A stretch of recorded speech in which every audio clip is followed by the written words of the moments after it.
Hey hello and welcome back ID fighters. तो कैसे हो दोस्तों यार, आप लोग आई होप सब बढ़िया होंगे, मस्त होंगे और एकदम मचा रहे होंगे यार। आपकी प्रैक्टिस बहुत बढ़िया जा रही होगी, ठीक है, होनी भी चाहिए यार। इस समय आपका जो लेवल है ना, जो कॉन्फिडेंस लेवल है, जो एक्साइटमेंट लेवल है, अपने एग्जाम के रिगार्डिंग, वो एकदम पीक पे होना चाहिए और आपका जुनून एकदम मेंटेन होना चाहिए। वो जो आग आपके अंदर लगी है ना एग्जाम को फोड़ने की, वो बिल्कुल भी कम नहीं होनी चाहिए यार। ओके, तो यार बात करते हैं कैलोरीमेट्री। तो यार कैलोरीमेट्री क्या है एक्चुअली? यहाँ पे आप किसकी स्टडी करने वाले हो? आप हीट ट्रांसफर की स्टडी करने वाले हो कि ये माना जाता है कि जो हीट है वो एक बॉडी से दूसरी बॉडी में ट्रांसफर तभी कर पाएगी जब वो हॉट बॉडी से कोल्ड बॉडी में जाएगी। मतलब जिस बॉडी का टेम्परेचर हाई होएगा वहां से हीट स्टार्ट होगी, जिसका लो होएगा उधर को जाएगी। तो एक प्रोसेस है। ओके, तो कैलोरीमेट्री बोलता है कि जो हीट ट्रांसफर हो रही है तो वहां पे जो ट्रांसफर वो चल रहा है, that is the principle of conservation of energy.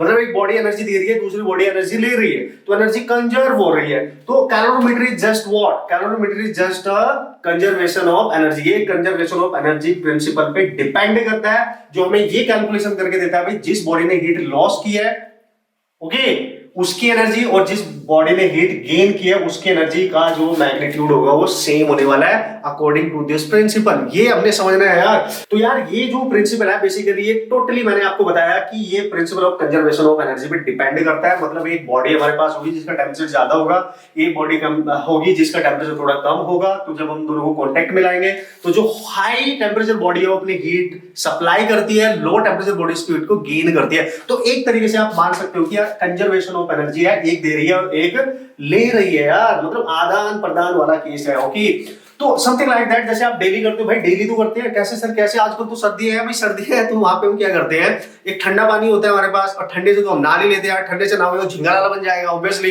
है ना, सुगडू पहलवान बन जाओगे। और गर्म पानी जब आप गीजर से लेते हो तो उससे भी नहीं नहा सकते, वरना भाई ये जो मास है ना खत्म, कंकाल है ना, कंकाल बन के घूमोगे और बंदर डर के भाग जाएंगे। नहीं, तो हम क्या करते हैं, उनको मिक्स करते हैं। मिक्स करते हैं, ना तो वो ज्यादा ठंडा है ना तो वो ज्यादा गर्म है, तो वो मतलब उनके इन बिटवीन है ना, एक कॉमन सा टेम्परेचर वहां पे क्रिएट हो जाता है, उसका हम यूज करते हैं नहाने के लिए। सब करते होंगे यार। ओके, सो वो एक मिक्स बन गया। अब आप दिमाग लगाओ खुद ही कि यार सर क्या हुआ होगा जब आपने गर्म पानी ऐड किया ठंडे पानी में। तो गर्म पानी हाई टेम्परेचर और ठंडा पानी लो टेम्परेचर, तो हॉट वाटर जो है वो हीट सप्लाई करेगा और ठंडा वाटर जो है कोल्ड वो हीट यूज करेगा, वो गेन करेगा। मतलब एक गेन कर रहा है, एक लॉस कर रहा है। और जो नया पानी बन गया है उसका एक नया ही टेम्परेचर बन जाएगा, that is called as the temperature of common temperature, you can say that is the temperature of mixture. और आप इमेजिन करो यहीं से जो मिक्सचर का टेम्परेचर बना होगा, लाइक व्हाट इज दैट?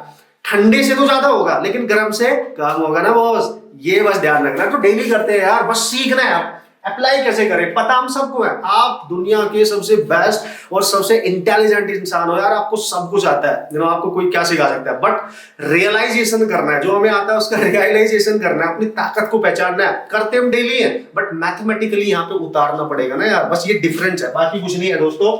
विश्वास रखना है अपने यहाँ पर, आपने अपने ऊपर विश्वास रखना बढ़िया तरीके से। ओके, तो मैंने ये बोला कि लेट्स सी, एक बकेट है मेरे पास, इसमें मैंने ऐसे पानी रख दिया है, एक बकेट और है इसमें मैंने पानी रख दिया है।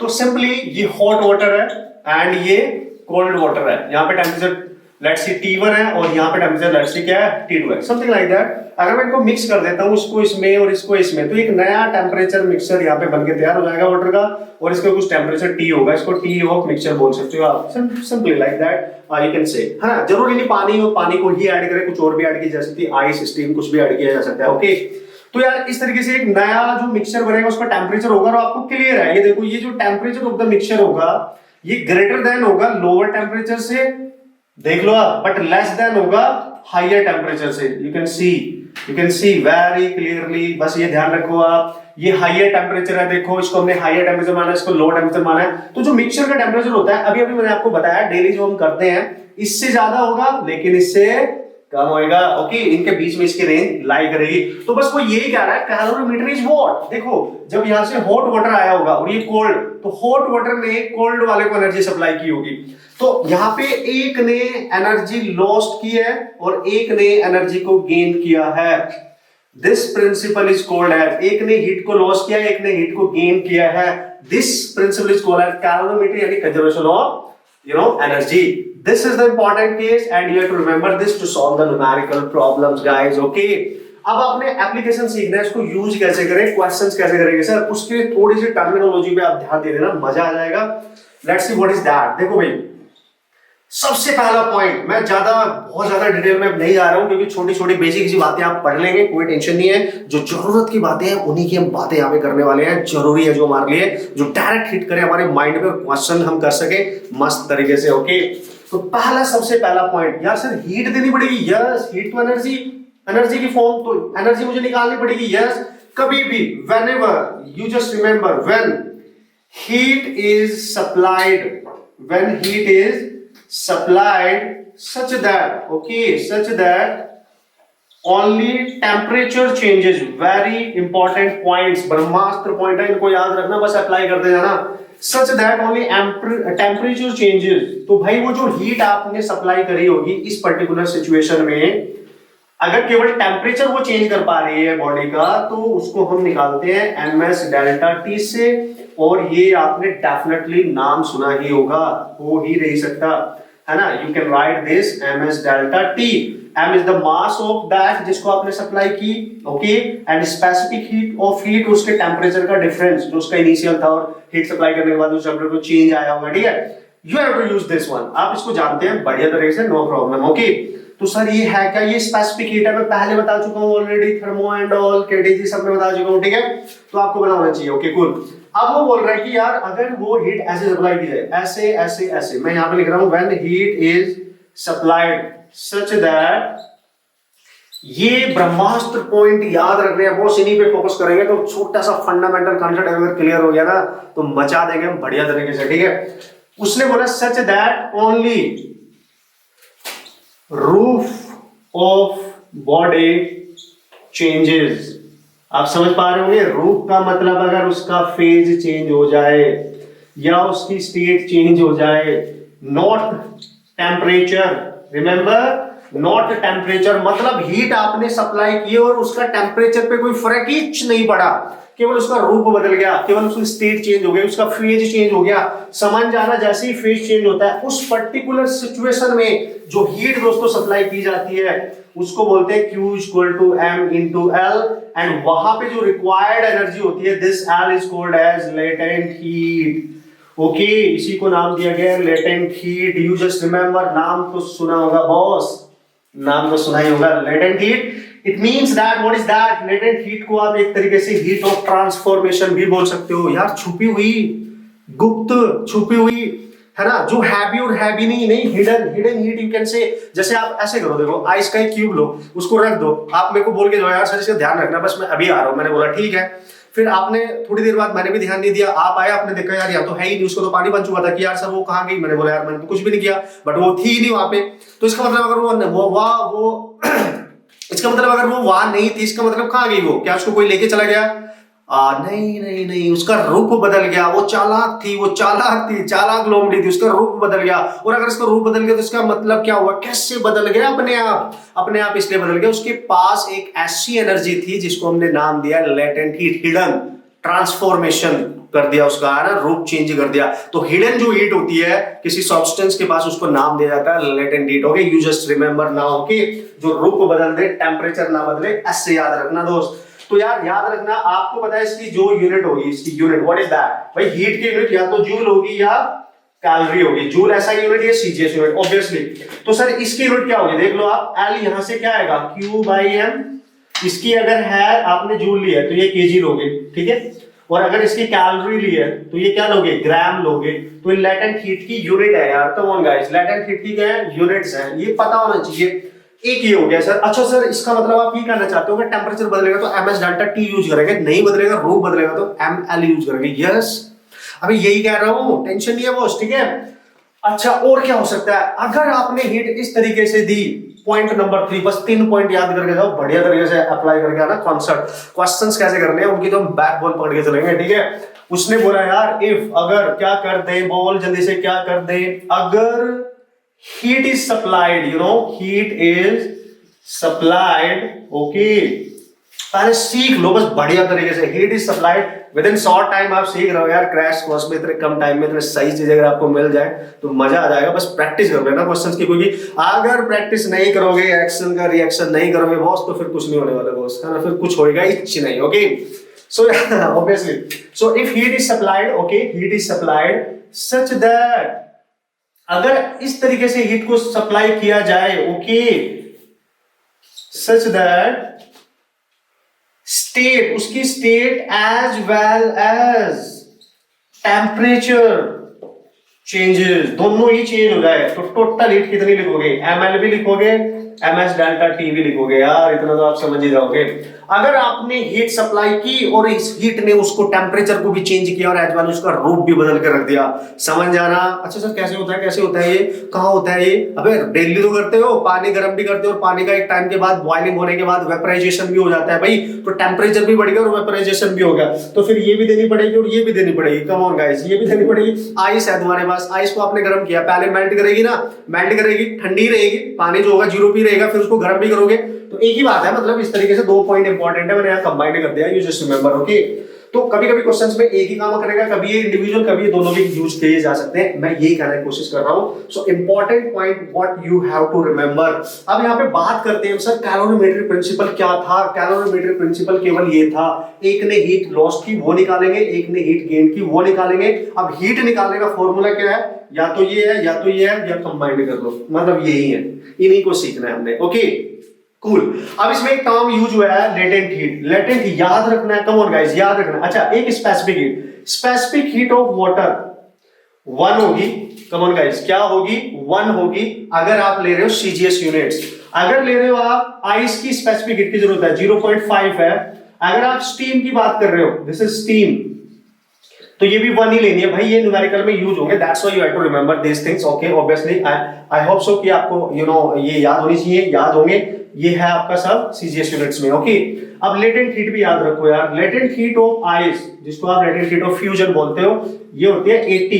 तो guys what is that, 80 calories चाहिए होती है पर ग्राम को मेल्ट करने के लिए। अगर स्टीम है, स्टीम की निकाल रहे हो आप, स्टीम की निकाल रहे हो तो 540 है, आप सबको पता होगा कैलोरी पर ग्राम इतनी की रिक्वायरमेंट होती है एक ग्राम के लिए, के रिस्पेक्ट में 540 कैलोरीज की रिक्वायरमेंट होती है। ध्यान रखना, न्यूमेरिकल इनके बिना सॉल्व होंगे ही नहीं, ये तेरे को पता होना चाहिए, ठीक है दोस्त। तो अब आपने क्या करना है, बस इतनी सी इंफॉर्मेशन अभी याद रखेंगे, डायरेक्ट कंसेप्ट पे आते हैं। कंसेप्ट क्या है उसको सीख लेते हैं, फटाक से इसको उड़ाते हैं पकड़ के।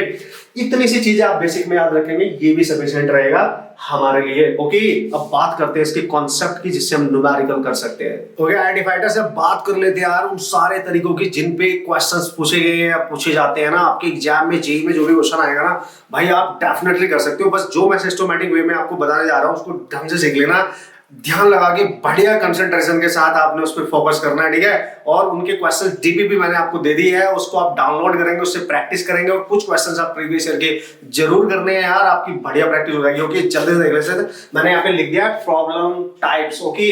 तो सबसे पहले जो प्रॉब्लम हमारे पास होती है यहाँ पे, जो सबसे पहला टाइप है हमारे पास होने, वो है दोस्तों टाइप 1, ओके। टाइप 1 मिक्सिंग है ना, mixing of hot plus cold water, इस पे क्वेश्चंस बनाए जा सकते हैं आपके लिए। और ये एकदम स्टार्टिंग करने के लिए हमारे पास बेस्ट तरीका है कि आप इस तरीके से सीख के चलोगे, ठीक है। तो mixing of hot and cold water, how we can solve that type of problem. यार अगर हॉट वाटर को कोल्ड में आप ऐड करोगे तो देख सकते हो आप यहाँ पे फेज तो चेंज होने का मतलब ही कुछ नहीं है, यू नो, फेज तो चेंज होगा ही नहीं। इसका मतलब क्या है सर, ये simple type of you know category बन गई है कॉन्सेप्ट को सीखने के लिए, बनाने के लिए। अगर कभी क्वेश्चन में बोलता है कि हॉट वाटर को कोल्ड में डाला गया, ठीक है, हॉट वाटर का टेम्परेचर है T1, इसका टेम्परेचर है T2, तभी इनको मिक्स किया गया, तो इन दोनों का जो कंबाइंड टेम्परेचर बना मिक्सर का, वो बन गया यू नो टी मिक्स। अभी जो मैंने एग्जांपल दिया था आपके लिए यार, टेंशन नहीं, आप आराम से देखते रहो। अच्छा सर अगर एक गर्म चीज को ठंडी चीज में मिक्स करेंगे तो एक हीट देगी, एक हीट लेगी। देगी कौन, जिसके पास ज्यादा टेम्परेचर है, लेगी कौन, जिसके पास कम टेम्परेचर है, obviously, okay. And this is the principle of calorimetry. तो यार ये हीट लॉस करेगा, यानी हीट लॉस कौन कर रहा है, hot water, okay, heat lost by hot water. And ये हीट गेन करेगा, हीट गेन, यू जस्ट देख, ये कॉन्सेप्ट है, आप करोगे कैसे, है ना। सबसे पहले मैं ये बता रहा हूं आपको, ठीक है। तो यार एच की जगह ना मैं क्यू ही लिख देता हूं, ठीक है, एच की जगह लिख रहा हूं क्यू, है ना, क्यू ही लिख देता हूं, energy, this is energy, okay.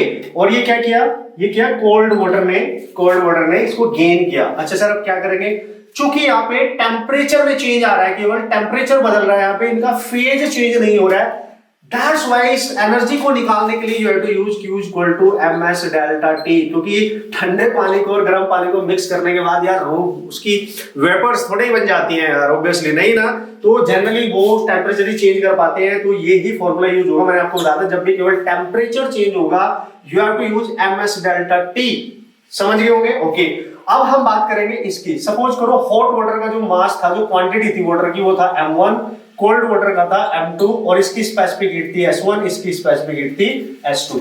Obviously ये बता देगा आपको क्वेश्चन में। This is how you can solve the problem, जो क्वेश्चन आएंगे। ओके, तो यार इसके लिए क्या लिखोगे, इसने लॉस किया, ठीक है, तो हम लिखेंगे फॉर्मूला ये रहा, देखो m1 s1, क्योंकि इसने लॉस की है heat, this is heat lost. Okay, इसने लॉस की है, तो याद करो मैंने आपको बताया था जो हाई टेम्परेचर होगा वो मिक्सचर के टेम्परेचर से ज्यादा होगा, ठीक है, मिक्सचर के टेम्परेचर से ज्यादा होगा, बट ये वाला जो टेम्परेचर है ये वाला, ये लो टेम्परेचर से ज्यादा होगा। तो इन दोनों का डिफरेंस है ना, इन दोनों का डिफरेंस यानी high temperature minus T of the mixture, ठीक है, क्योंकि ये इसके रिस्पेक्ट में यहाँ पे हमें देखेंगे, ठीक है, और इसने गेन किया है, मतलब T मिक्सचर का ज्यादा है और जो लो टेम्परेचर था कोल्ड वाटर का वो कम है, तो आप लिखोगे m2s2 T mixture minus what is that T2। T mixture का मतलब फाइनल टेम्परेचर, यू कैन से दिस इज फाइनल मिक्सचर का टेम्परेचर, यो ऐसे भी बोल सकते हो आप, मिक्सचर का फाइनल टेम्परेचर, जो उन दोनों ठंडे और गर्म पानी से मिलकर जो पानी बनेगा उसका फाइनल टेम्परेचर है यार, ऐसे भी तो समझ सकते हो। यस सर, यस बिल्कुल। तो जब हम लिखेंगे जिसने लॉस किया है उसके हाई टेम्परेचर था, सबसे ज्यादा टेम्परेचर रहा होगा, जो नया बन गया वो मिक्सचर है उसको सब्ट्रैक्ट करेंगे, इसके ऑर्डर के according you can subtract them, ऐसे याद रख सकते हो, कुछ ज्यादा हो जाने वाला है। And this is the way you can solve the problem. सारी वैल्यूज पुट करना, सब कुछ गिवन होगा, टी मिक्सचर यहां से आप निकाल सकते हो। ये आपका स्टैंडर्ड तरीका, ये आपका स्टैंडर्ड तरीका। और अगर आपने टाइम बचाना है ना, अब जो मैं बताने जा रहा हूं उस पर ध्यान देना भाई, बढ़िया तरीके से मचा देंगे फिर, ठीक है। क्या सर, जिसने हीट लॉस्ट किया है, ध्यान से देखो, उसके हाई टेम्परेचर में से मैंने मिक्सचर के टेम्परेचर को सब्ट्रैक्ट किया, फाइनल टेम्परेचर को, यहां पे क्या किया, फाइनल से सब्ट्रैक्ट किया। कहने का मतलब क्या हुआ सर, इसका कहने का मतलब यह है कि अल्टीमेटली हम इनके मैग्नीट्यूड को इक्वेट कर रहे हैं, जितनी इसने लॉस की उतनी इसने गेन की, इनके मैग्नीट्यूड को इक्वेट कर रहे हैं। इसका मतलब क्या हुआ सर, फिर से बताओ, मजा नहीं आया। अभी यहां देखो, यहां पे ना फाइनल टेम्परेचर ये तो कम है, ये ज्यादा है, इसका मतलब ये हाई, यानी हाई से लो क्यों किया आपने, जिसे पॉजिटिव रहे, हाई से लो क्यों किया, जिसे पॉजिटिव रहे, समझना। अगर मैं इसको ऐसे लिख दूं, समझना, अगर मैं इसको ऐसे लिख दूं, अगर m1s1, ठीक है, और T मिक्सचर को पहले लिख दूं, है ना, जो फाइनल टेम्परेचर है, और माइनस T1 कर दूं, तो क्या इसकी वैल्यू नेगेटिव आएगी, ऑब्वियसली नेगेटिव आएगी। और इक्वल टू इसको कैसे कर दो, इसको कर दो m2s2 एज इट इज, है ना, as it is, T mixture minus, मतलब मैं ये चाहता हूं कि दोनों केस में, जिसने लॉस की और जिसने गेन की, टेम्परेचर हम फाइनल टेम्परेचर में से ही सब्ट्रैक्ट करना चाहते हैं, इसके वाले टेम्परेचर को भी और इसके, तो फाइनल में से ही सब्ट्रैक्ट करना चाहते हैं। तो अगर आप हॉट बॉडी का टेम्परेचर देखो, वो तो मिक्सचर के टेम्परेचर से ज्यादा है, तो ये वैल्यू नेगेटिव आएगी, ऑलरेडी पॉजिटिव है ना, ये नेगेटिव होगी। और इसको उस साइड लेके जाओ, मतलब इस एनर्जी को आपने नाम दिया Q2 और इसको नाम दिया Q1, लेट्स ये माइनस आए, तो ये minus Q1 equal to Q2, इसको उधर लेके जाओ, सो Q2 plus Q1 equal to क्या, 0। It means that what is this, इन जब भी हम हॉट और कोल्ड वाटर को आपस में मिक्स करेंगे, दोनों की एनर्जी निकाल लेंगे और सम उनका इक्वल टू 0 कर देंगे, फटाक से क्वेश्चन हो जाएगा, डायरेक्ट क्वेश्चन हो जाएगा। अगर हम ज्यादा वाटर भी करेंगे ना, अलग अलग टेम्परेचर के, 1 2 3, एक हॉट वाटर फिर कोल्ड वाटर फिर एक हॉट वाटर, ऐसे 3 4 कॉम्बिनेशन ले लेंगे, तो भी हम जल्दी से कर पाएंगे, अदरवाइज इक्वेशन बनानी पड़ेगी और फिर उसमें पंगा हो जाएगा बॉस, ठीक है। तो यहां से आपने ये याद रखना है कि डायरेक्शन, इसका मतलब क्या है, बस ध्यान ये रखना है, चाहे वो लिक्विड हाई टेम्परेचर पे हो चाहे लो टेम्परेचर पे, जो फाइनल टेम्परेचर बनेगा मिक्सचर का, उसी में से सारे टेम्परेचर्स को सब्ट्रैक्ट करना है, and then you can solve the problem. Sir कोई एग्जांपल, कोई कुछ बताओ, कुछ ऐसे। देखो भाई, अगर सपोज करो इस बकेट में वाटर है, लेट्स सी 15 डिग्री सेल्सियस पे, इसमें वाटर है 18 डिग्री सेल्सियस पे, ठीक है, और इसमें एक और यू नो बकेट लेनी मैंने, इसमें है 30 डिग्री सेल्सियस पे, ऐसे समझ सकते हो आप, और भी ले सकते हो, आपकी मर्जी है। फिर हमने एक बड़ी सी बकेट ली, ये पानी इसमें डाला, ये इसमें डाला, ये सब मिक्स हो गया, यहाँ पे एक नया मिक्सचर बन गया, उसका फाइनल टेम्परेचर ये बन गया। चेक करो, कम ऑन गाइस, चेक करो फाइनल टेम्परेचर बन गया कि नहीं। तो भाई ये है, ये है, ये है। तो हम ये चाहते हैं कि इसने क्या किया होगा, देखो 15 डिग्री सेल्सियस, हमें नहीं मतलब किसने लॉस की, कितने गेन की, इसमें कितनी हीट है इसकी Q1, इसमें कितनी Q2, ये कितनी Q3। मैंने क्या बोला, सबकी हीट निकालो और ऐड करो, सबकी हीट निकालो ऐड करो इक्वल टू 0 करो। बेहतरीन कंसेप्ट है ये, ध्यान से समझ में, कैलकुलेशन रिड्यूस हो जाएंगे आपकी। तो सर Q1 कैसे लिखेंगे, M1S1, है ना। मैंने बोला आपने टेंशन ही नहीं लेनी कौन है हाई है कौन लो है, बस फाइनल टेम्परेचर लो और इसका जो टेम्परेचर दे रखा है उसको सब्ट्रैक्ट करो, फिर प्लस Q2 निकालो, M2S2 इसके लिए फाइनल टेम्परेचर लो और उसका सब्ट्रैक्ट कर दो, फिर plus M3S3 final temperature low और इसका सब्ट्रैक्ट कर दो, तो फाइनल इक्वल टू 0। इक्वेशन बन गई, TF निकालना है, final temperature of the mixture निकालना है। अगर आपसे क्वेश्चन में पूछा जाता है ये जब भी आएगा तो इसमें क्या पूछा जाएगा, टेम्परेचर ऑफ द मिक्सचर बताओ। तो this is how you can solve the problem very easily and this is the basic concept. बेहतरीन, ये तो स्टैंडर्ड है ही, आप पढ़ेंगे इसको। अगर आप इस तरीके से सॉल्व करके आओगे भाई, इस वाटर और हॉट वाटर कोल्ड वाटर के मिक्सिंग के जो टिपिकल से भी क्वेश्चन होंगे वो भी आप इजीली सॉल्व कर सकते हो।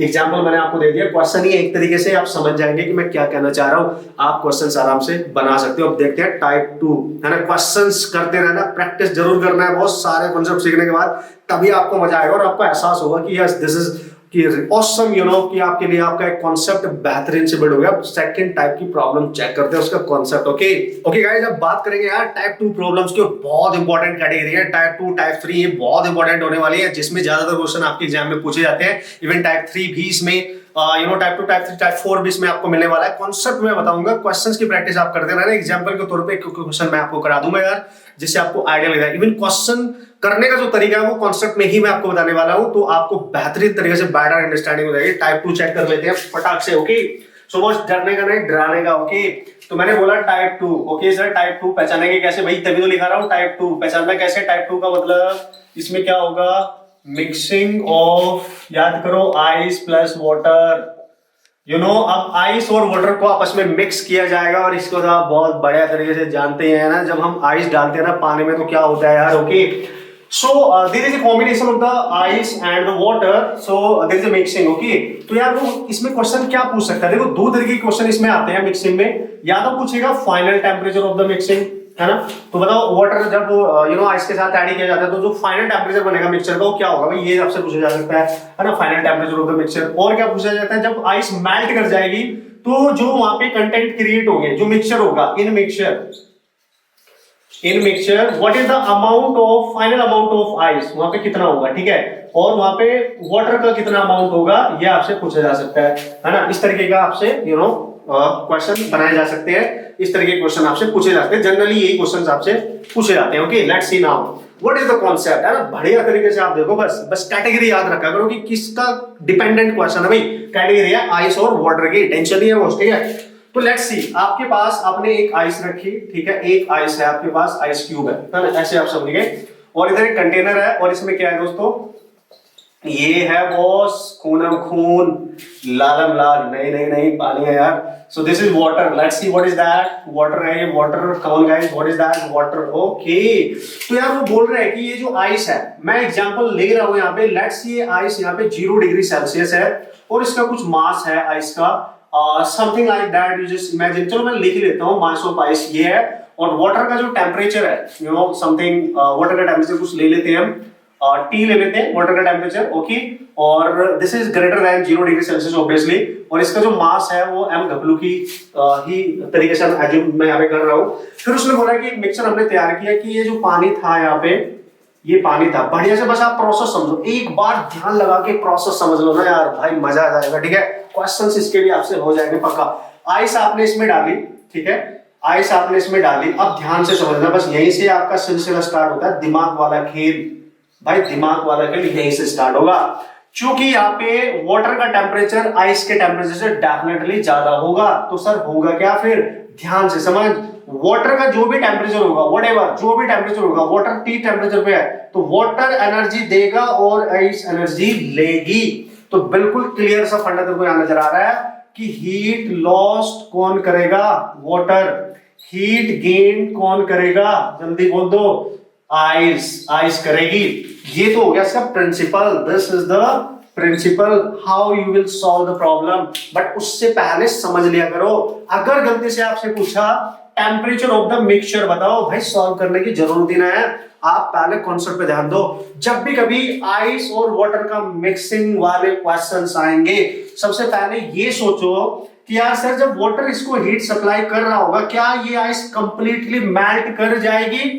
एक बात बताओ यार, जब पार्टी वार्टी होती है, आप दोस्तों की पार्टी पे जा रहे होते हो, तो क्या होता है वहां पे, आपको भयंकर भूख लगी होती है, एकदम आप भूखे आते हो, एकदम 2 दिन से आपने अपने आप को थाम के रखा होता है, नहीं कि भाई तोड़ेंगे जाके, बढ़िया से लपेट लेंगे, जाके खाएंगे मस्त तरीके से, ठीक है। तो लेकिन क्या होता है कि अगर वहां पे उतना सफिशिएंट खाना आपको ना मिले जो आप सोच के गए थे, तो क्या आपकी भूख मिटेगी? नहीं। मतलब 2 तरीके की एनर्जी थी। एक, जितनी एनर्जी आपको चाहिए थी आपकी भूख मिटाने के लिए, वो एक जो सामने वाले ने दी, उसका जो बजट था, तुमने तो सोच लिया कि ये कर लूंगा, ये खा लूंगा, सब कुछ लपेट दूंगा, नहीं, लेकिन सामने वाले ने तुम्हें कितनी एनर्जी दी, उस पे डिपेंड करेगा ना कि तुम्हारी जो भूख है वो मिटेगी या नहीं।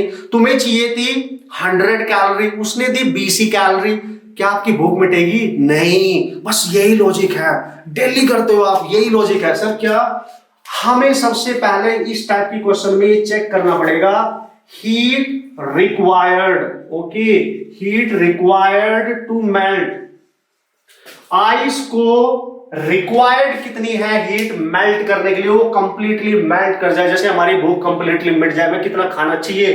तो सबसे पहले कैलकुलेट करो हीट रिक्वायर्ड टू मेल्ट, है ना, आइस को कितनी हीट की जरूरत है मेल्ट होने के लिए, और वो हमेशा किससे आएगी? मेल्ट होना है, क्योंकि उसने मेल्ट होने का मतलब, आइस को मेल्ट होने का मतलब रूप बदलना। अभी वो सॉलिड थी, आइस थी, मेल्ट होके क्या हो जाएगी?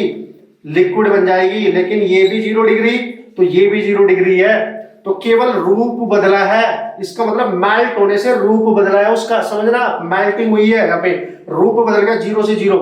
You have to require that heat. जब भी मेल्ट के लिए हीट रिक्वायरमेंट होगी, you use m into l वाला फॉर्मूला याद करो। जब रूप बदलता है तो ml यूज करते थे, और ये आइस का मास होगा, और ये लेटेंट हीट और ऑब्वियसली आइस होगी, समझ गया? ये आप कैलकुलेट कर लेना, निकाल लिया, ठीक है सर, ये प्रोसेस है। पहला step 1, what is this? Step 1, come on guys, बढ़िया से आप देख लो, क्वेश्चन हो जाएंगे, आप कॉन्सेप्ट सीख के जाओ यार, अपने हो जाएंगे। अच्छा सर अब क्या है? ये तो वो था जो मुझे खाना था, इतनी भूख मुझे लगी थी, लेकिन सामने वाला कितना देगा? वाटर कितना सप्लाई करेगा, यानी क्यू सप्लाइड। सप्लाइड कौन करेगा? कम ऑन गाइस, सप्लाइड कौन करेगा? जो हाई टेम्परेचर पे होगा, ठीक है, जो खाना खिला रहा है, okay. Q supplied by water, water ने कितनी एनर्जी सप्लाई की, क्या करने के लिए? इसको मेल्ट करने के लिए, इसका टेम्परेचर बदलने के लिए।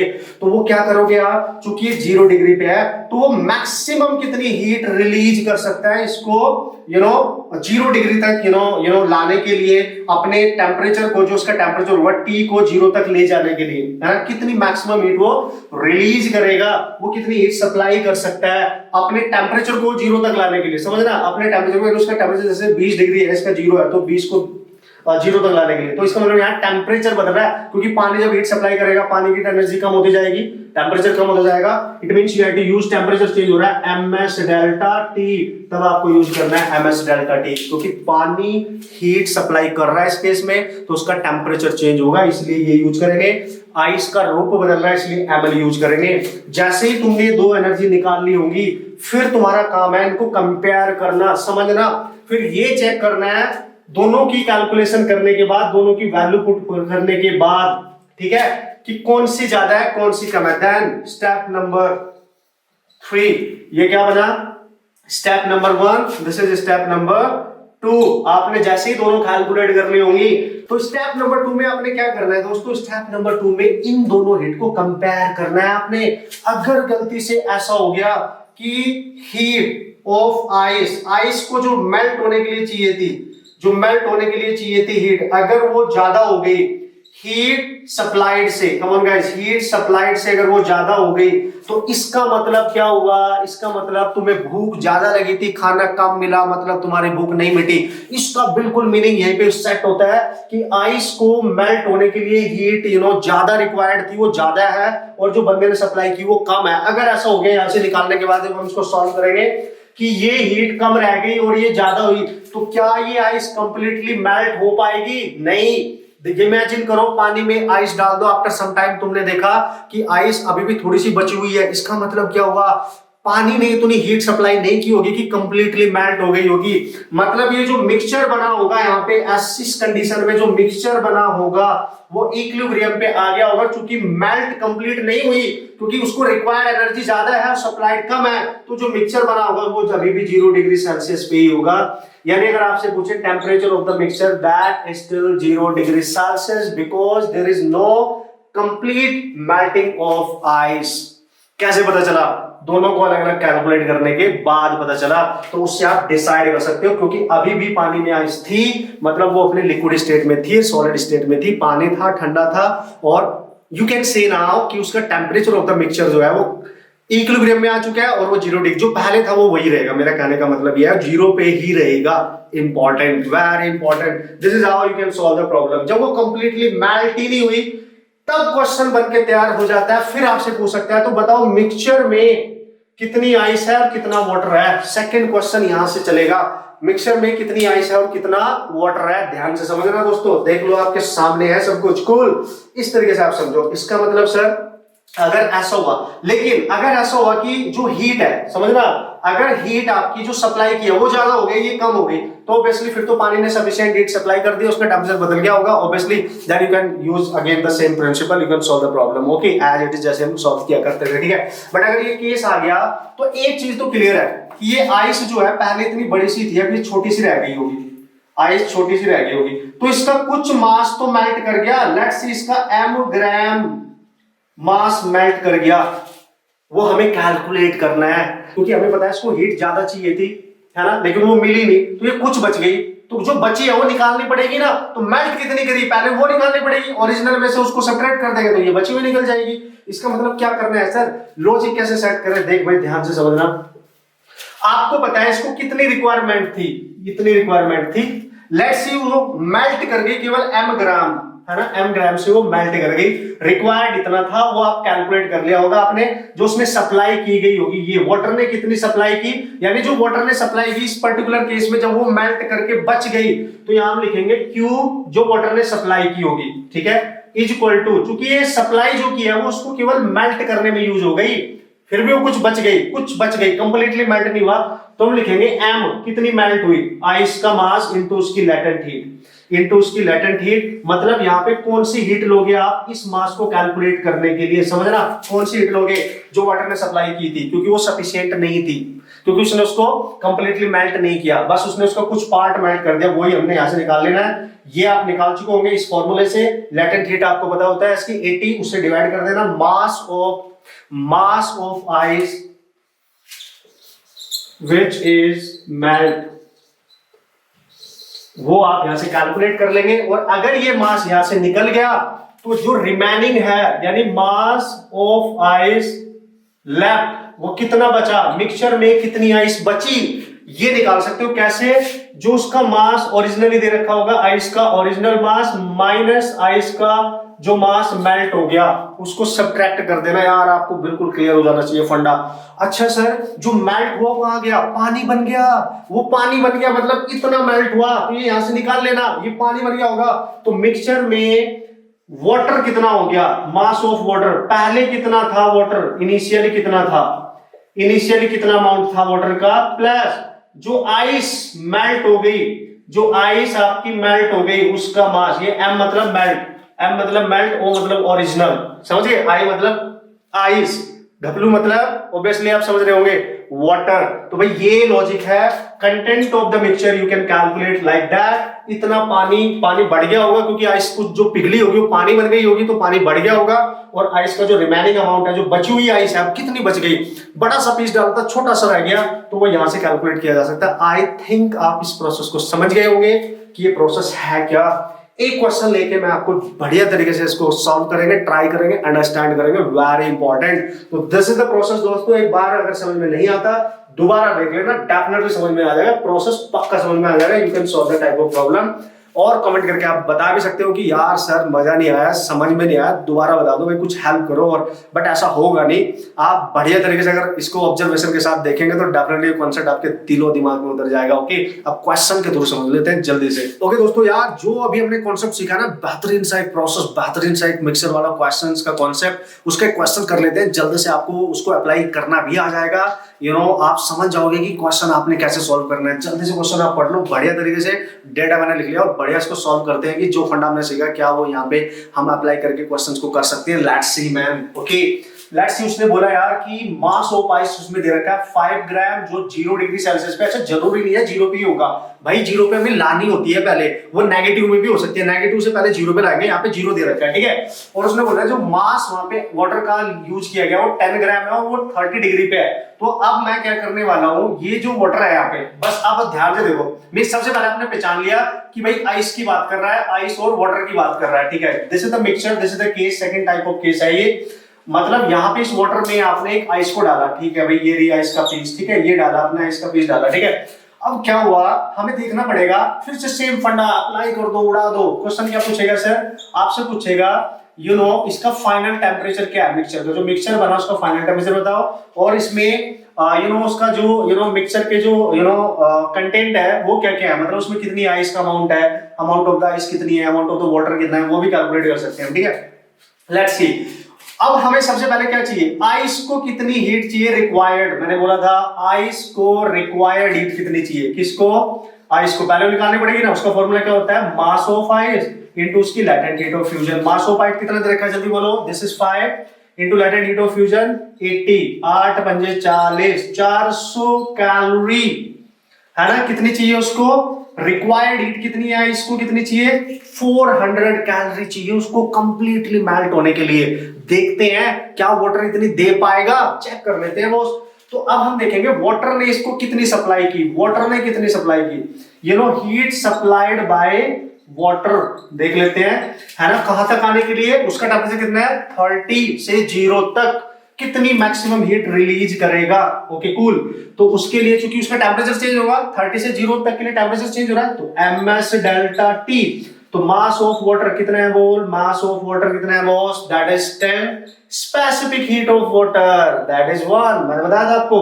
And change in temperature, final temperature check करो, आप चेक करो, कम ऑन, हाई टेम्परेचर से कहां पे जा रहा है, लो टेम्परेचर पे जा रहा है बॉस। तो 30 माइनस 0 तक, 30 को 0 तक लेके जाना है ना, तो ये हो गया 10 into 30, what is that, 300 calorie, मतलब इतनी हीट सप्लाइड करेगा वाटर। उत्तरी मजा नहीं आ गया, उत्तरी क्या हुआ, जो आइस को चाहिए मेल्ट होने के लिए वो 400 है, लेकिन जो वाटर सप्लाई कर रहा है वो केवल 300 है, मतलब भूख ज्यादा लगी है, उसकी भूख नहीं मिटेगी। इट मींस यहाँ पे जो रिक्वायर्ड हीट है आइस को वो ज्यादा है, जो सप्लाइड हीट है वाटर की वो कम है।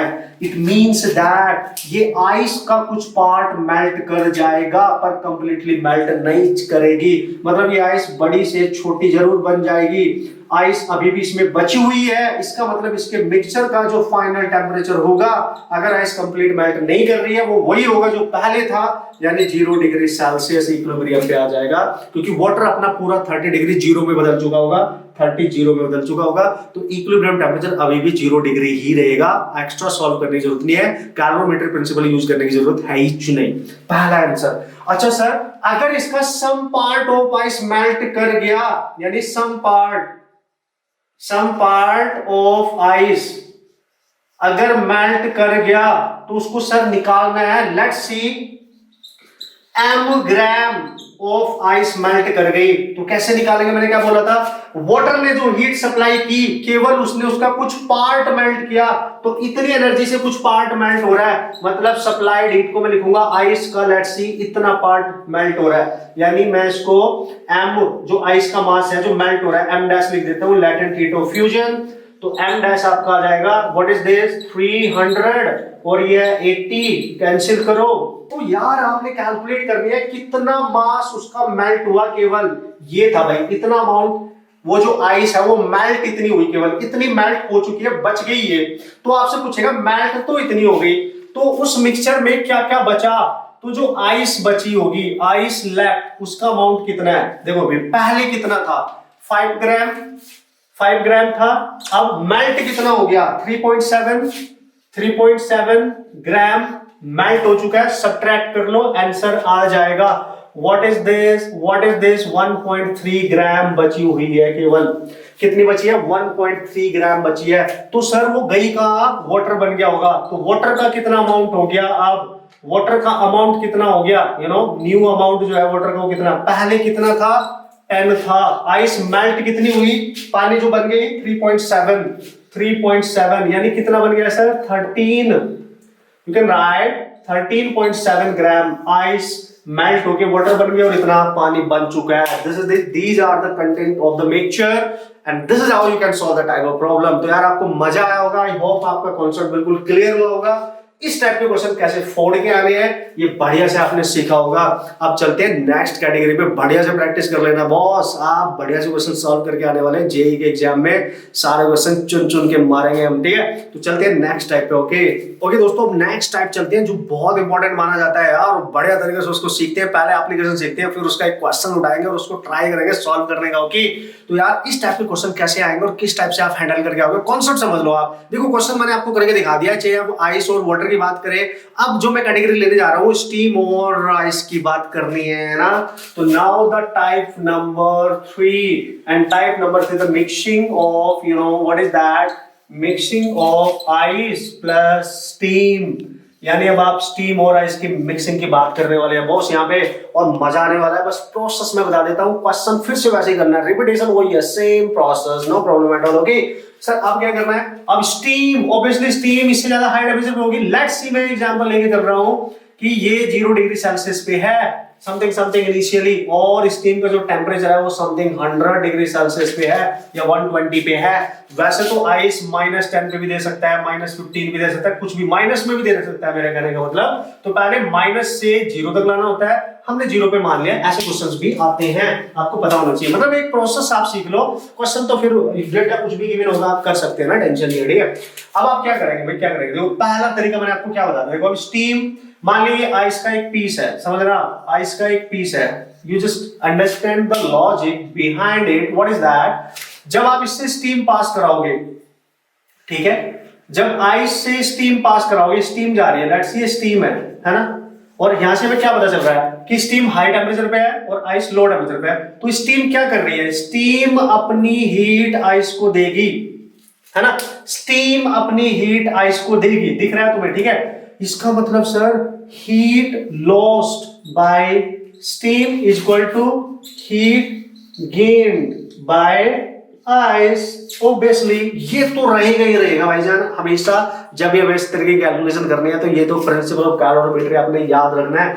अब होगा क्या बेसिकली, देखो अगर ये 0 डिग्री पे है और इसका टेम्परेचर कुछ भी है, अगर आइस 0 डिग्री सेल्सियस पे है, इसका टेम्परेचर कुछ भी है, 100 है, 120 है, 100 है, उससे कम ज्यादा जो भी हो सकता है, इससे ज्यादा ही होगा। तो दो केस यहाँ पे होने वाले, क्योंकि स्टीम है, वेपराइजेशन है, इसकी फॉर्म डिफरेंट है ना, वाटर नहीं है ये, ठीक है। तो ये क्या करेगी, इसको कंप्लीटली, मतलब अगर इसका 100 डिग्री सेल्सियस है लेट्स सी, तो 100 को अपने 0 तक ले जाने के लिए क्या करेगी, एक तो ये कंप्लीटली कंडेंस हो जाएगी, जब ये आइस के कांटेक्ट में आएगी तो स्टीम का पानी बनने लगेगा, एज वेल एज उसका जो टेम्परेचर है वो 100 से 0 जाएगा, मतलब ये 100 से 0 भी जा रही है, मतलब यार टेम्परेचर भी चेंज हो रहा है, समझ रहा, स्टीम का बस इसी पॉइंट पे फोकस करो आप, मजा आ जाएगा। इस प्रोसेस में स्टीम का टेम्परेचर 100 से 0 तक जाना है, क्योंकि आइस को कंप्लीटली मेल्ट करना है, 0 तक लेके जाना है हमने इसको। तो ये अपना टेम्परेचर भी चेंज कर रही है, इसका मतलब अगर टेम्परेचर चेंज कर रही है तो स्टीम जो सप्लाई करेगी एनर्जी, वो टेम्परेचर चेंज करने के लिए कौन सी एनर्जी होती है, ms delta T, mass of steam, specific heat of steam. एक तो ये हो गई जो सप्लाई करेगी पहली।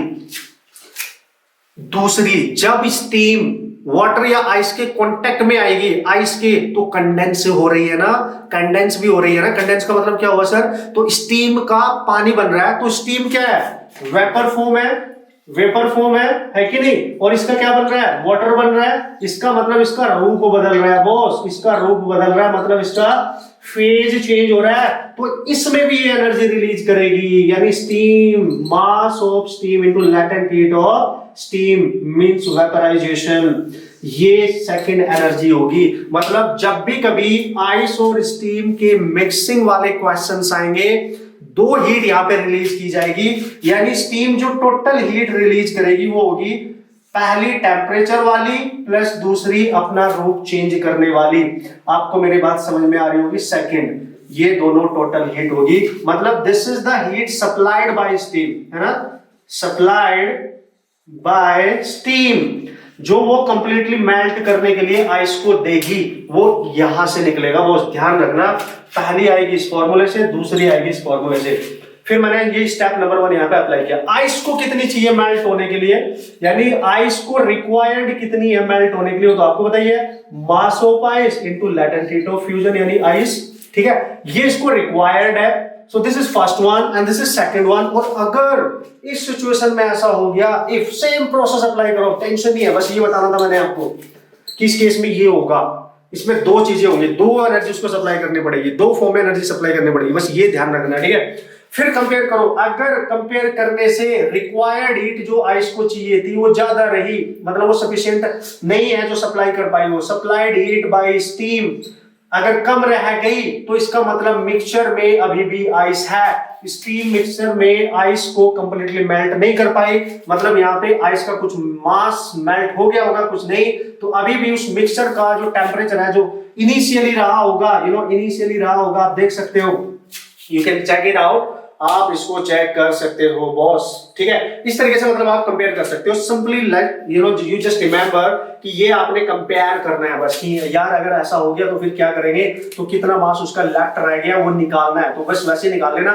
लेट्स सी कुछ पार्ट इसका मेल्ट हो गया है और वो m मान लिया आपने कि m मास आइस का आपका मेल्ट हो गया, तो सेम इसने सप्लाई कितने की, समझ ना, इसको इसने सप्लाई कितनी की और इसकी मेल्ट कितनी हुई, तो फिर से आप यूज कर सकते हो कि सप्लाई कितनी की, मास of ice into latent heat of fusion, यहां पे आप पुट करेंगे और जितनी मेल्ट हुई वो यहां से निकाल लेंगे, फिर कंटेंट ऑफ द मिक्सचर आप कैलकुलेट कर सकते हो, सिमिलरली सेम प्रोसेस अप्लाई करके ओरिजिनल जो भी आइस का अमाउंट दे रखा है उसमें से इसको सब्ट्रैक्ट कर देना, रिमेनिंग आइस पता चल जाएगी मिक्सचर में, और चूंकि वो मेल्ट कर चुकी है तो उससे अब नेक्स्ट स्टीम कितनी कंडेंस हो चुकी है वो भी आप कैलकुलेट कर सकते हो। ओके, इतनी बात आपको समझ में आ गई होगी। अगर आइस को रिक्वायर्ड हीट ज्यादा है और इसने सप्लाई कम की है, तो भाई कुछ ही पार्ट यहाँ पे भी मेल्ट हुआ होगा स्टीम का, आइस का, तो कंप्लीटली आइस मेल्ट नहीं हुई, तो मिक्सर का टेम्परेचर सेम रहने वाला जो पहले था, ऑब्वियसली।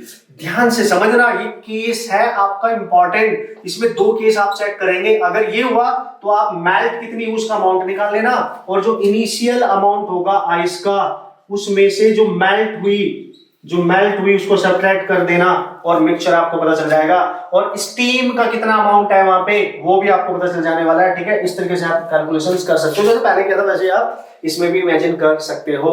अब ध्यान से समझना दोस्तों, ये कौन सा केस है, जब रिक्वायर्ड आइस को हीट ज्यादा जरूरत थी, इसने कम दी, तो भाई हम मेल्ट कितनी हुई वो निकाल रहे हैं यहाँ पे। लेकिन अगर किसी केस में स्टीम ने जो सप्लाई की हीट वो कम हो, वो ज्यादा हो, और जो रिक्वायर्ड हीट थी आइस को वो कम हो जाए, तो फिर हम उल्टा चलते हैं, फिर हम 0 से 100 की तरफ चलेंगे, है ना, फिर हम 0 से 100 यानी आइस से स्टीम की तरफ चलेंगे।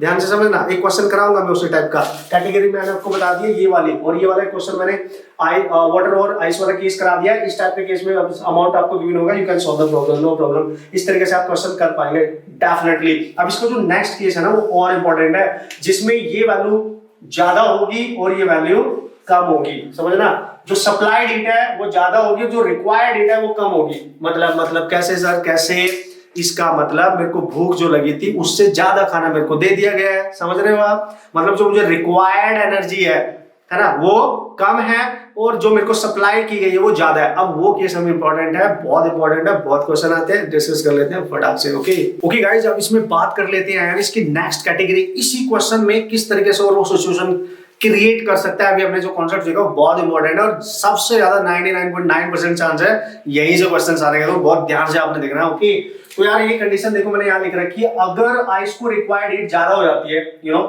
तो आपकी स्टीम अपने टेम्परेचर को लॉस करके आइस तक के टेम्परेचर तक जाएगी, ये वाला केस हमने देखा, ठीक है।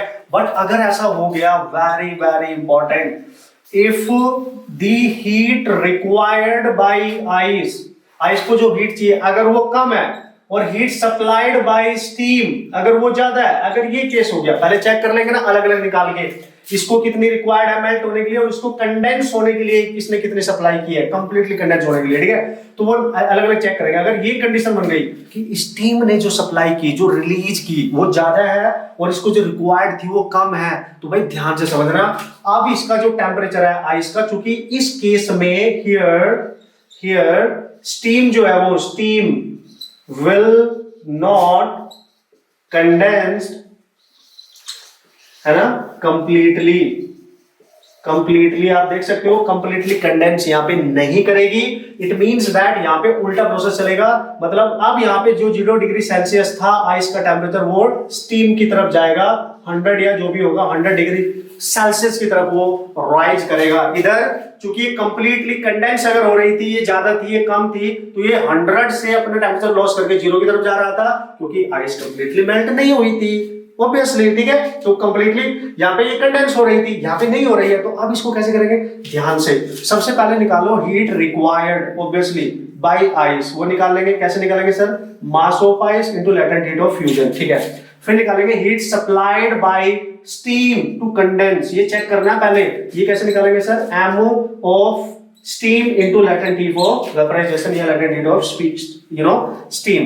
तो आप ये चेक कर लेना इन दोनों में कौन ज्यादा है कौन कम है, फिर ये दो केस आपके बनके तैयार हो जाएंगे। दैट इज रियली इंपॉर्टेंट, ये आपने समझना है, ठीक है। और अगर ये वाला केस मेंटेन हुआ, then what you have to calculate, you have to use the next concept. चूंकि यहाँ पे स्टीम कंप्लीटली कंडेंस नहीं हुई है, इसका मतलब मिक्सचर का जो टेम्परेचर रहेगा वो तो वही रहेगा जो स्टीम का ऑलरेडी है, दैट इज 100 डिग्री सेल्सियस। इसको सॉल्व करने की जरूरत है ही नहीं, मिक्सचर का टेम्परेचर चेंज नहीं होने वाला। जैसे यहाँ पे हीट रिक्वायर्ड बाय आइस ज्यादा थी और आइस पहले से ही 0 डिग्री सेल्सियस पे थी, तो मिक्सचर का टेम्परेचर मैंने बोला था आपको ये चेंज नहीं होगा, ये 0 डिग्री सेल्सियस ही रहेगा इक्विलिब्रियम पे ऑब्वियसली, क्योंकि उतनी सफिशिएंट यहाँ पे स्टीम ने हीट सप्लाई नहीं की थी कि कंप्लीटली आइस मेल्ट होती, बट यहाँ पे सफिशिएंट हीट सप्लाई कर दिया, ज्यादा बहुत ज्यादा हीट सप्लाई कर दिया है, तो स्टीम अभी भी अपने टेम्परेचर पे मेंटेन रहेगी और आइस कंप्लीटली मेल्ट भी हो चुकी होगी, तो मिक्सचर का टेम्परेचर हमेशा 100 ही रहेगा जो पहले था।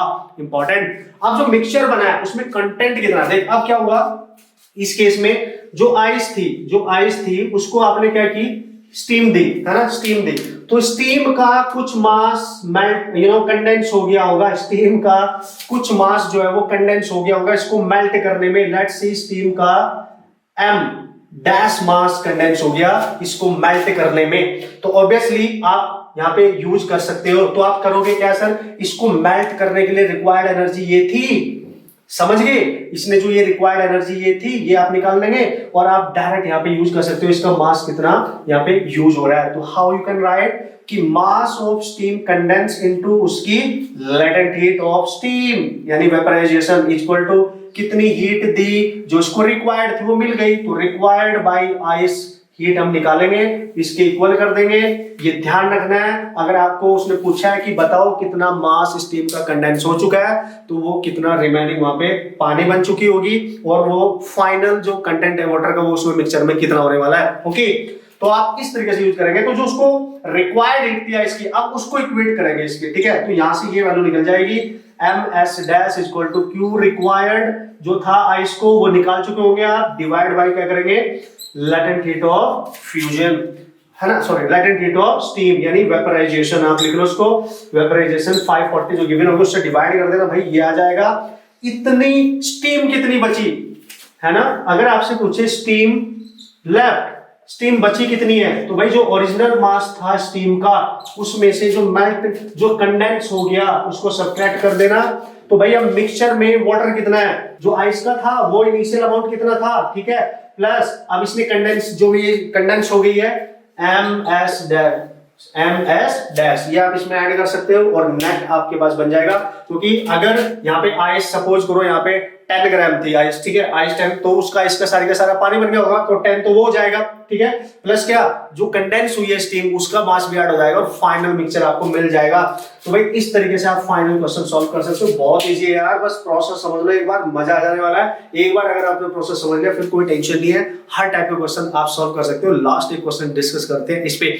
अच्छा एक चीज और बता दूं, कभी कभी क्या होता है कि वो आइस की जगह वाटर ले लेगा, वाटर प्लस स्टीम का मिक्सचर करेगा। भाई ये वाले क्वेश्चंस भी आ सकते हैं। तो यार अब आपको आइडिया लग गया होगा कि क्वेश्चंस हमने करने कैसे हैं। सारी कैटेगरी मेरे को डिस्कस करने की जरूरत नहीं है, बस आइस की जगह वाटर होगा, सॉल्व करने का तरीका सेम रहने वाला है, इतना ख्याल आपने रखना है। अब लास्ट क्वेश्चन डिस्कस कर लेते हैं। ओके गाइस, अब बात करते हैं यार जल्दी से एक न्यूमेरिकल प्रॉब्लम सॉल्व कर लेते हैं इसी कॉन्सेप्ट पे डिपेंडेंट, जिससे कि आपको इसका एप्लीकेशन करना आ जाएगा यार। आप इजीली इसके क्वेश्चन सब सॉल्व कर सकते हैं। जल्दी से आप क्वेश्चन को पढ़ लो, जो डेटा गिवन उसको बढ़िया से देखो और फिर कॉन्सेप्ट को अप्लाई करते हैं। ठीक है, सबसे पहले ये देखो कि स्टीम कितनी एनर्जी सप्लाई कर सकता है कंप्लीटली अपने, इतनी जो स्टीम यहाँ पे हमने यूज करी है कंडेंस होने के लिए, कितनी एनर्जी स्टीम यहाँ पे सप्लाई कर सकता है। ओके, तो कितनी हीट मतलब वो रिलीज कर सकता है condensed. So we can write this is what, this is 1 kg and you have to take in gram. ठीक है, because of this is in calorie, so this is 540।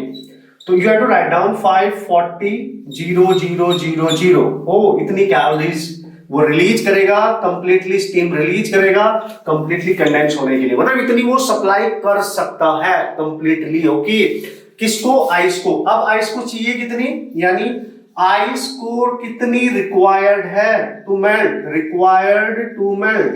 अब आप थीम समझ गए होंगे बॉस, कैसे क्वेश्चंस को क्रैक करना है। ओके, तो उसकी जरूरत कितनी है यार मेल्ट होने के लिए। मैंने यहाँ लिखा मेल्ट, तो मेल्ट हो रहा है मतलब फेज चेंज हो रहा है बॉस, तो मैं कहूंगा मास of ice and this is the latent of fusion of ice. Okay, so mass कितना है again 1 kg, you have to take 1000 gram.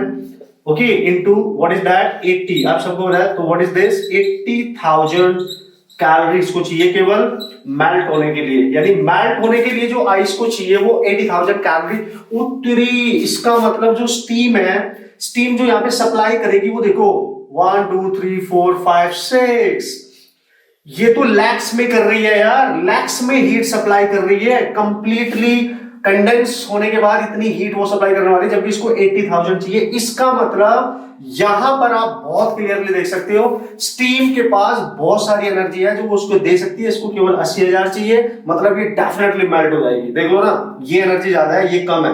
अगर ये कंप्लीटली मेल्ट हो जाएगी इट मींस ये अपना टेम्परेचर भी रेज कर सकती है, क्योंकि इसके पास तो बहुत एनर्जी है। इसका मतलब हमें ये भी यहाँ पे देखना पड़ेगा अब, बिकॉज ऑफ यहाँ पे स्टीम ने जो सप्लाई की वो ज्यादा है, तो हमें ये भी देखना पड़ेगा कि अब टेम्परेचर अगर ये अपना 0 पे, आइस कितनी पे है 0 डिग्री पे, तो 0 से 100 तक जाने के लिए कितना एनर्जी की रिक्वायरमेंट है उसको वो भी निकालते हैं।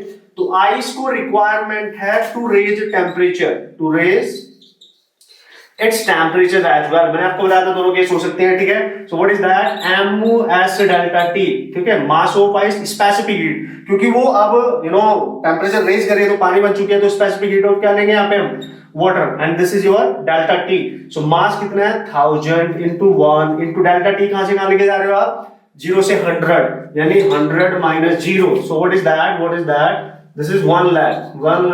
आप चेक करो 1 लाख कैलोरीज उसको रिक्वायर्ड है अपने टेम्परेचर 0 से 100 तक जाने के लिए। पहले उसने फेज चेंज किया, फिर उसने अपना टेम्परेचर चेंज किया, तो यार तब भी 1,80,000 हुए, इसके पास तो 5,40,000 है। यू कैन सी बहुत ज्यादा है। सो इसका मतलब ये रही उसको टेम्परेचर के लिए, टेम्परेचर रेज करने के लिए इतनी रिक्वायर्ड फ्री हीट की जरूरत है। तो टोटल कितनी रिक्वायर्ड है, यू जस्ट सी टोटल कितनी रिक्वायर्ड है। यहां पे मैं आपको बता रहा हूं टोटल हीट की रिक्वायरमेंट कितनी है दोस्तों, आप चेक कर सकते हो टोटल हीट की रिक्वायरमेंट कितनी है।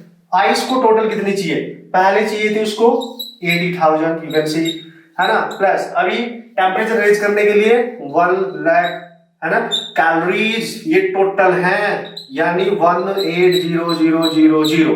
आप चेक कर सकते हैं इतनी कैलोरीज। ठीक है, इतनी कैलोरीज उसको चाहिए, और उसके पास अभी भी बहुत ज्यादा हीट है उसको देने के लिए, उसको सप्लाई करने के लिए। Okay, so this is the case, बिल्कुल अपोजिट हो गया ये। मतलब यहां पे आइस अपना टेम्परेचर लेके जा रही है। इससे पहले वाले केस में जब ये स्टीम कम हीट सप्लाई कर रही थी तो इसको अपना टेम्परेचर ड्रॉप करना पड़ रहा था 0 तक। ओके, बिल्कुल आप समझ पा रहे होंगे। तो इसका मतलब ये कौन सा केस है, इसका मतलब ये केस है यहाँ पे supplied heat is greater than required heat, hence we can say here steam will not condense completely।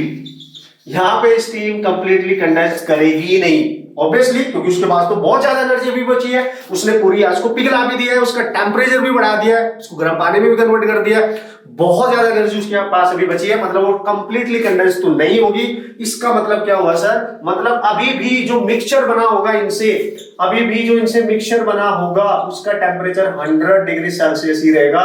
मतलब अगर आपको मिक्सचर का टेम्परेचर पूछा जा रहा है तो 100 डिग्री सेल्सियस ही है। पहला क्वेश्चन अगर इस तरीके का आ गया तो हम यहीं से क्रैक कर सकते हैं। बट दोस्तों हमसे क्वेश्चन में पूछा गया कि what are the composition of the equilibrium जो वहां पे क्रिएट हुआ है, उसकी कंपोजिशन क्या है, मतलब उसमें कितनी स्टीम बची है और उसमें जो पानी बन चुका है वो पानी का अमाउंट कितना है। So you have to calculate that amount and we can calculate, let's see, let us consider only m naught mass of steam. You can write steam is condensed, केवल इतना मास यार स्टीम का कंडेंस हुआ है, ठीक है, इतना हुआ है कंडेंस। क्या करने के बाद, उसको हीट सप्लाई करने के बाद आइस को, है ना, तो कितनी एनर्जी देनी पड़ेगी उसको, केवल इतनी एनर्जी देनी पड़ेगी जिससे कि वो कंप्लीटली मेल्ट हो जाएगी, एज वेल एज उसका टेम्परेचर भी इंक्रीज करेगा, तो इतनी एनर्जी ही सफिशिएंट है। तो अगर उसका इतना मास कंडेंस हुआ है पूरी स्टीम में से, तो भाई हम लिखेंगे उसको हीट जो उसने सप्लाई की है उसको मेल्ट करने के लिए,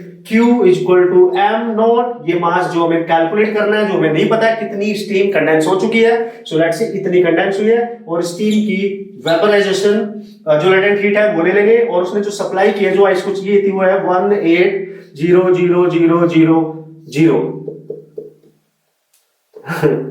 एक जीरो मैंने ज्यादा बढ़ा दिया तो वो गड़बड़ हो गया बॉस, ठीक है। सो ये बनेगा आपके पास 180000, इतनी हीट उसको चाहिए थी बॉस जो उसने सप्लाई की कंप्लीटली उसका टेम्परेचर और उसकी मेल्टिंग के लिए, ओके।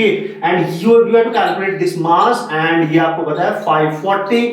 सो यार m नॉट यहां से आ जाएगा 18000 divide by 540। You solve it, आप इसको जब सॉल्व करेंगे तो यार ये आना चाहिए, 2 जीरो कैंसिल हो जाएगा, ओके। 18 3 टाइम्स नीचे आएगा, मतलब 333.33 इतना ग्राम, यानी इतनी ग्राम केवल स्टीम कंडेंस हुई है।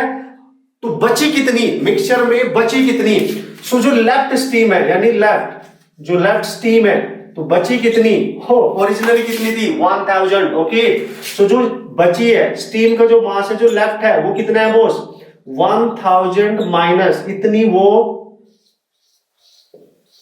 पानी में बन चुकी थी, इतनी वो पानी में कन्वर्ट हो चुकी है। तो जो रिमेनिंग क्वांटिटीज है आप चेक कर सकते हो, आपके सामने रहेगी। तो जो रिमेनिंग क्वांटिटी है 666.7, दिस इज इतनी ग्राम, आप चेक कर सकते हो, यानी इतनी कंडेंस हो चुकी है, मतलब इतनी का पानी बन चुका है। तो मिक्सचर में इतनी स्टीम बन चुकी होगी, तो बाकी कहां गई, वाटर में कन्वर्ट होगी। वाटर पहले से कितना था भाई, जो आइस से बना होगा जितना उसका मास है 1000 ग्राम, तो वाटर कितना है टोटल, यानी मिक्सचर में जो वाटर है अब 1000, तो जो आइस से बना प्लस स्टीम कंडेंस हुई 333.33, यानी 1333.3 ग्राम, इतना उस मिक्सचर में आपका वाटर है। सो this is how you can solve the type of problem. I hope आपको ये कॉन्सेप्ट समझ में आया होगा और आपने एप्लीकेशन भी करके देख लिया यार, इस टाइप के क्वेश्चंस आपने सॉल्व कैसे करने, बहुत आसान है, बढ़िया तरीके से आप फंडामेंटल अगर सीख के चलोगे तो भाई बिल्कुल दिक्कत नहीं आने वाली है। बस प्रैक्टिस करने की जरूरत है, कॉन्सेप्ट को बार बार रिवाइज करने की जरूरत है दोस्तों, ओके। अब ये सारे कॉन्सेप्ट हमने सीख लिए हैं, इस टाइप के क्वेश्चंस आप डीबी डाउनलोड करके प्रैक्टिस कर सकते हो और बढ़िया तरीके से फोड़ सकते हैं इसके न्यूमेरिकल प्रॉब्लम्स। अब डरने का नहीं बॉस, डराने का, okay. And all the best.